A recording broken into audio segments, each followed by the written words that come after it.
우리 카타라닌 교회 셀리더 여러분 반갑습니다. 이번 주도 여러분들과 잠시 나눌 수 있는 메시지를 준비를 해봤는데요. 오늘 여러분들과 나누고 싶은 주제는 열정과 정체성입니다. 여러분, 열정이 뭐라고 생각하시나요? 어떤 사람은 열정을 뜨거운 의지 혹은 의욕이 끓어오르는 상태라고 말합니다. 제가 예전에 어떤 드라마를 봤는데 거기에 이런 대사가 있었어요. 사람이 왜 온도가 36.5도인지 아느냐? 적어도 그 정도는 뜨거워야 살아있다라고 말할 수 있다. 여러분, 참 멋진 대사 아닙니까? 적어도 그 정도는 뜨거워야 그 사람 살아있다라고 말할 수 있다는 거예요. 또 어떤 사람은 지칠 줄 모르는 열심, 그것이 열정이라고 하고요. 또 어떤 사람은 계속해서 우리 마음속에서 솟아나는 기대감, 이런 것들이 열정이라고 말합니다. 그런데 저는요, 열정을 이렇게 좀 정의하고 싶습니다. 열정은 초심입니다.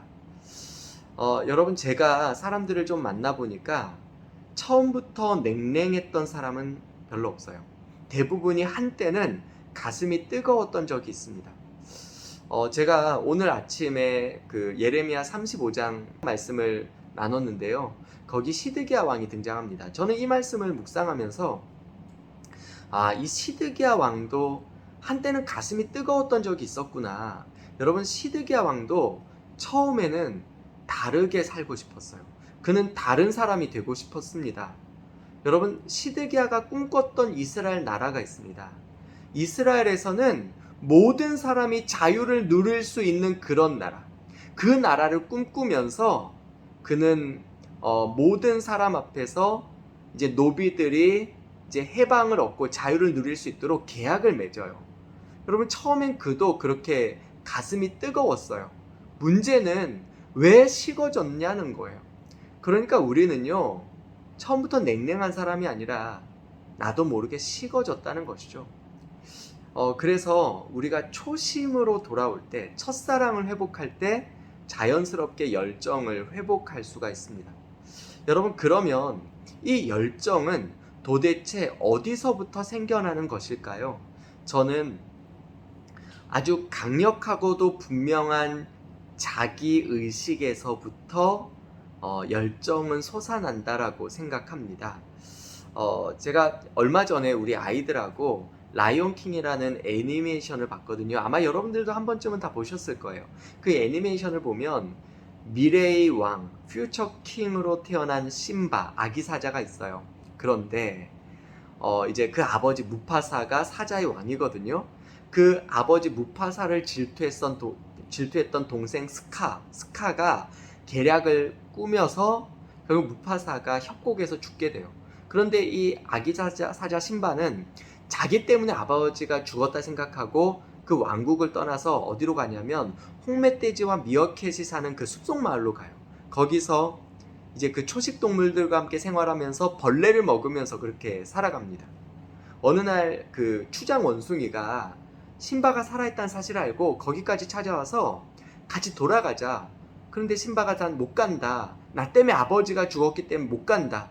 그때 이 원숭이가 뭐라고 말하냐면 무파사가 살아있다는 거예요. 내가 너에게 무파사를 보여주겠다. 그러면서 어디로 데려가냐면 호수로 데려가요. 그 호수 안을 봐라. 누가 보이냐?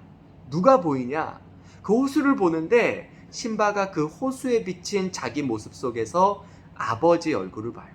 그러면서 자기가 누구인지를 발견하게 됩니다. 나는 사자의 왕이야. 그러면서 왕국으로 돌아가요. 그래서 그 스카와 하이에나들로 쑥대밭이 된 그 왕국을 다시금 새롭게 하는 그런 이야기가 애니메이션 내용이잖아요. 우리가 성경에서도 자기가 누구인지를 알지 못해서 결국은 허랑방탕하게 인생을 낭비한 수많은 사람들이 등장해요. 그 중에 대표적인 사람이 삼손입니다. 여러분, 삼손은요, 처음부터 하나님께서 거룩한 나시린으로 부르셨어요. 그래서 그는 포도주와 독주를 먹지 않고 또 시체를 가까이 하지 않고 무엇보다도 그는 머리에 삭도를 대지 말라. 그러면서 하나님께서 그에게 아주 분명한 사명을 주셨는데 그것은 이스라엘을 블레셋 사람의 손에서 구원하는 것이었습니다. 여러분, 그런데 이 자기 정체성을 알지 못하니까 어떻게 되죠? 삼손은 죽을 때까지 결국 블레셋 여인을 사랑하는 그 일에 자기 모든 인생, 하나님이 주신 재능과 그 위대한 힘을 다 낭비하면서 살아갑니다.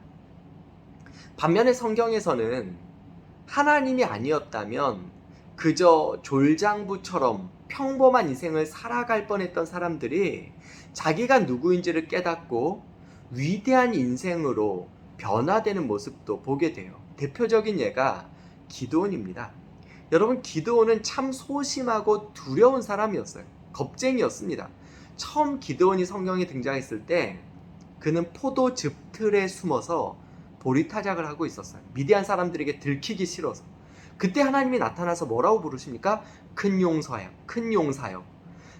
기드온은 자기가 큰 용사인 줄 몰랐어요. 몰랐는데 하나님이 그의 마음에 너는 큰 용사다 하고 그의 정체성을, 그가 누구인지를 일깨워 주시는 것이죠. 결국 그가 어떻게 됩니까? 그 300명의 사람들을 이끌고 미디안 사람의 손에서 이스라엘을 구원하는 위대한, 사사시대 가장 하나님께서 위대하게 쓰신 하나님의 종으로 변화된 모습을 우리는 발견할 수 있는 것이죠. 그래서 여러분, 정말 자기가 누구인지를 아느냐 모르느냐에 따라서 그런 열정 다 잃어버리고 그렇게 삼손처럼 인생을 낭비하면서 살아갈 수도 있고요. 반면에 자기가 누구인지를 깨닫고 평범하게 살아갈 뻔했던 사람이 하나님 나라를 위해서 위대한 일꾼으로 변화되어 살아갈 수도 있는 거예요. 자, 그러면 성경이 우리에게 가르쳐주는 우리의 정체성, 그것이 과연 무엇일까요? 저는 오늘 한 7가지로 여러분들과 좀 나누려고 합니다. 자, 첫 번째로, 여러분, 성경은 우리를 하나님의 자녀라고 말씀하십니다. 우리가 아무리 보잘것없어 보여도, 우리가 아무리 평범하게 보여도 성경은 우리를 가리켜서 너는 내 사랑하는 아들이요, 내가 너를 참 기뻐하는 자다라고 말씀하세요. 여러분, 예수님도 사람들 보기에는 별 볼 일 없어 보였어요. 그래서 예수님 공생애 3년 동안 따라다닌 꼬리표가 뭡니까? 네가 만일 하나님의 아들이거든 돌을 떡으로 만들어라, 뛰어내려라. 이런 능력이 없으면서 네가 무슨 하나님의 아들이냐? 그런데 여러분, 그럴 때마다 예수님이 들어야 했던 음성, 너는 내 사랑하는 아들이다, 내가 너를 기뻐한다. 여러분, 여기에 우리 참된 자존감이 있습니다. 자존감이 높은 사람은요, 무슨 일을 하든 자신감이 있어요. 그래서 당당할 수 있습니다. 반면에 자존감이 낮은 사람은요, 자존심만 셉니다. 여러분, 자존심 센 사람은요, 결국 남는 게 상처밖에 없어요. 굉장히 쉽게 마음 상하고 상처받고 무너지고, 여러분, 다 자존감이 낮기 때문에 자존심만 붙잡고 살아가요. 우리가 정말 건강한 자존감을 붙잡고 있으면 자존심 얼마든지 다 내려놓을 수 있습니다. 그래서 첫 번째로, 우리는 하나님의 자녀다. 이게 성경이 우리에게 가르쳐주는 정체성이에요. 두 번째로, 우리는 그리스도의 대사입니다. 그리스도의 대사라는 여기서 우리는 그리스도인들이 지켜야 할 품격을 발견하게 돼요. 예전에 어떤 사람이 그런 얘기를 하더라고요. 강남에서는 거지도 품격이 있다. 그러니까 여러분, 우리 그리스도인들은요, 좀 품격이 있어야 합니다. 그래서 좀 품이 있는 말과 격조 있는 행실을 우리는 좀 실천하면서 살아가야 하는 것이죠. 자, 세 번째로, 우리는 그리스도의 군사입니다. 여러분, 군사로 다니는 자는 자기 생활에 얽매이는 자가 하나도 없다. 디모데후서에서 그렇게 말씀하시잖아요. 그래서 군사라는 이 정체성에서 우리는 두 가지를 배울 수 있는데, 하나는 군기고요, 다른 하나는 충성입니다. 여러분, 우리는 좀 군기가 있어요. 군기는 기백입니다. 기백. 좀 어려운 일을 만나도 당당할 수 있는, 물러서지 않는 그런 끈기 있는 기백과 용기, 이게 우리 그리스도의 군사들에게 필요해요. 두 번째는 충성입니다.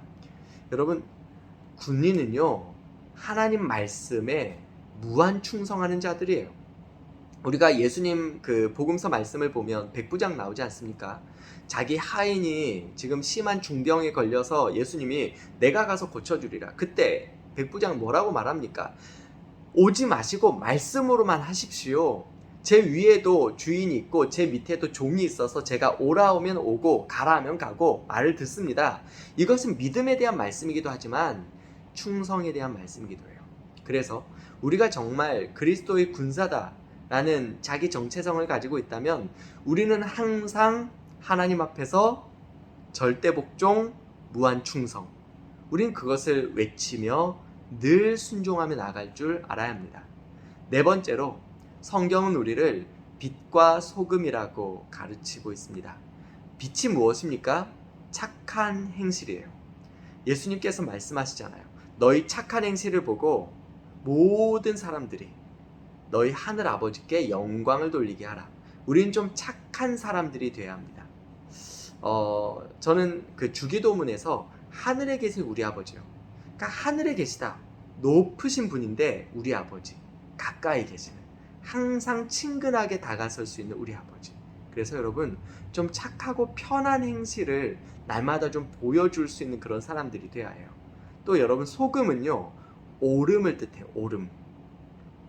그래서 우리는 내가 좀 손해를 보더라도 오른편에 서겠다. 이런 그런 당당함과 결심이 우리 안에 좀 필요합니다. 다섯 번째로 성경은 우리를 예배자라고 말씀하십니다. 예배자라는 것은 우리 삶의 목표가 무엇인지를 가르쳐줘요. 여러분 우리 삶의 목표는 나의 성공이 아니라 그분의 영광이에요. 우리가 이 땅을 살아갈 때 내가 나의 성공이 아니라 그분의 영광을 위해서 살아가다 보면 내 삶이 예배가 됩니다. 여러분 우리가 사업을 해도요. 이 사업의 목표가 목적이 나의 성공이 아니라 그분의 영광이라고 고백할 때 여러분 우리 사업장은 예배 자리가 됩니다. 우리 뭐 학업이든 어떤 우리가 일을 하든 사람을 만나든 무슨 일을 하든 우리가 먹든지 마시든지 무엇을 하든지 하나님의 영광을 위해 살 때 여러분 그렇게 살아가는 삶이 예배가 되는 거예요. 그래서 우리는 오늘도 예배자의 삶을 살아갈 수가 있어야 합니다. 여섯 번째로 성경은 우리를 본향을 찾는 사람들이라고 말합니다. 다시 말해서 우리는 나그네요 순례자라는 거예요. 우리는 오늘도 길을 걷는 자들입니다. 길을 걸어가는 자들은 반드시 발자국을 남기게 되어 있습니다. 이게 굉장히 중요한 이유는 나의 발자국이 내 발자취가 누군가에게는 삶의 이정표가 되기 때문입니다. 우리 그런 찬양이 있잖아요. 내가 걸어갈 때 길이 되고 살아갈 때 삶이 되는 그곳에서 예배하네. 여러분 길이 있어서 걸어가는 게 아니라 우리가 길을 걷다 보니까 거기에 길이 만들어지는 거예요. 삶 안에서 살아가는 게 아니라 살아가다 보니까 그 삶이 현실이 되는 거예요. 그런데 여러분 우리가 오늘도 그렇게 주님의 부르심을 따라서 본향을 바라보면서 우리가 한 걸음 한 걸음 이 길을 걷다 보면 우리는 내가 의도하든 의도하지 않든 반드시 흔적을 남기게 되어 있습니다. 여러분 지금 한번 잠시 멈춰서서 여러분이 지금껏 걸어왔던 삶의 자취를 발자취를 한번 여러분 생각해 보십시오.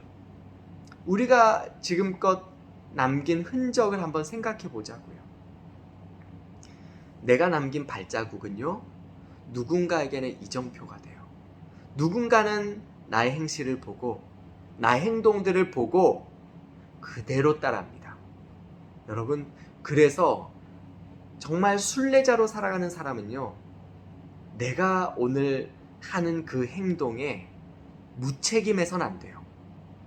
내가 넘어지면 내가 방황하면 여러분 내가 길을 가기를 멈추면 내 발자취를 따라오던 누군가가 거기서 멈춰버려요. 내가 방황하면 나만 방황하는 것이 아니라 내 발자취를 따라오던 누군가가 같이 방황해요. 여러분, 그래서 우리는 항상 내가 걸어가는 이 길을 바라보면서 따르는 자들이 있다. 항상 그런 영적인 책임감을 가지고 오늘도 본향을 향해서 나그네의 길을 꿋꿋이 똑바로 아름답게 걸어갈 수 있어야 합니다.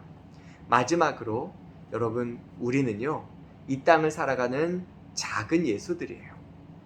여러분, 이 땅에서 작은 예수로 살아가는 자들의 구호가 있습니다.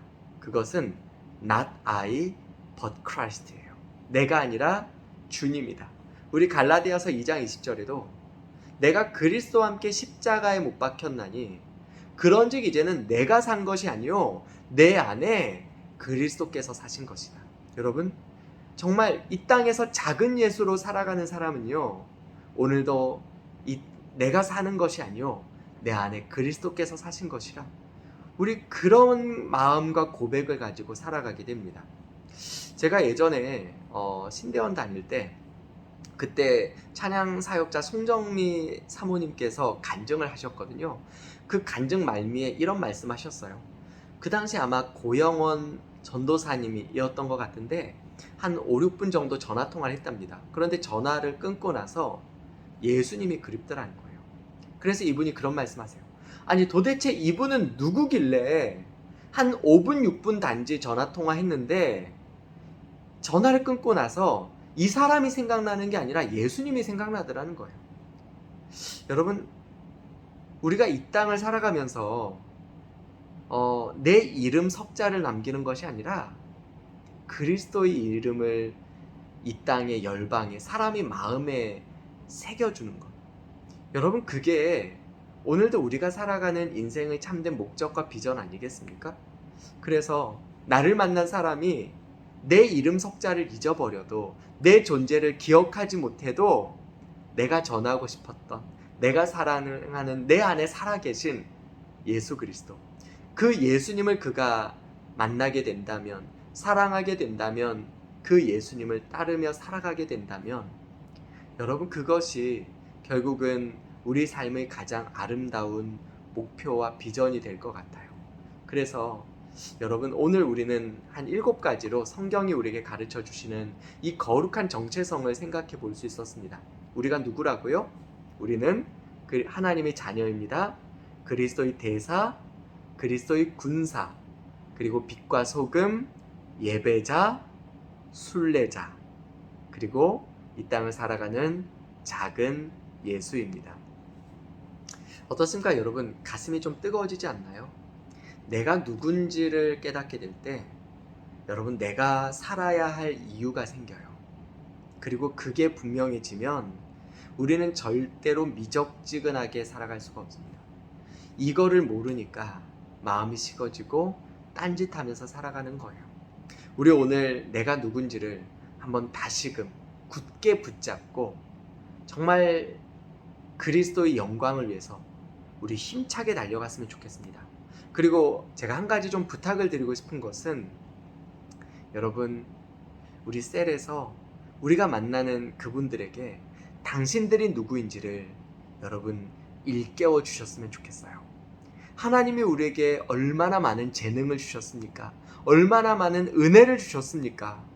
그런데 여러분, 우리도 그것을 허비하며 살아가고 있는 것은 아닌지 우리 자신을 좀 돌아봤으면 좋겠어요.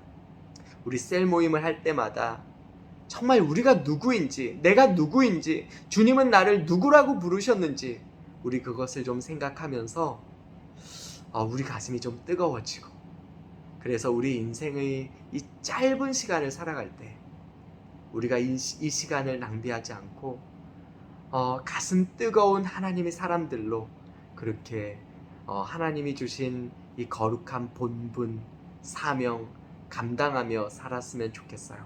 마지막 우리 떠난 그 뒤안길에서 우리의 이름은, 우리 존재는 기억됨이 없어도 우리가 지나간 자리에 그리스도의 이름이, 그분의 사랑이, 그분의 영광이 드러난다면 여러분, 그것이 정말 이 땅에서 그분의 영광을 위해서 부르심을 받은 자들의 가장 큰 열정일 거예요.